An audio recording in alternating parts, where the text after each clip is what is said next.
Iloilo, Dakpanwasang Ilonggo nga may prinsipyo.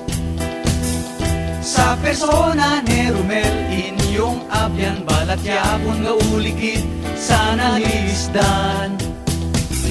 Nabalaan ta, subong nga panyempo, mga pumuluyo nagareklamo. Politika, ginahimo negosyo, pagustulan, abuso sa pwesto. Paglaom sang syudad naton, nag-abot na ang pag-abuso sa pwesto onta-tonta. Si Romel inyon kadampig naton, sa pagsikway batok sa korupsyon. Romel inyon.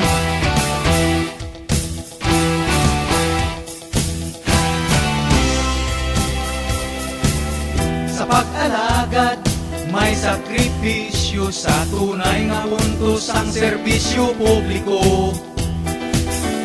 Buylugan naton ini nga kausa, kay Romel inyon mag-ugyon kita.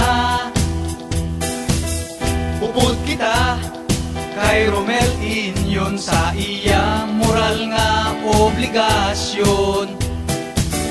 Kaugalingon handa magsakripisyo para sa buwas damlagsang mga Ilonggo. Paglaom sang mga Ilonggo, nag-abot na ang pag-abuso sa pwesto unta-tonta.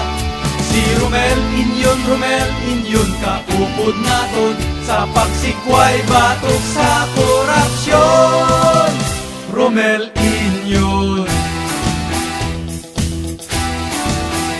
Romel inyon. Si Romel inyon paglaom naton, ang tunay nga pagserbisyo matigayon.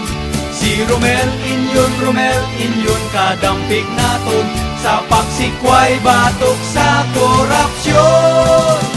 Romel inyon. Romel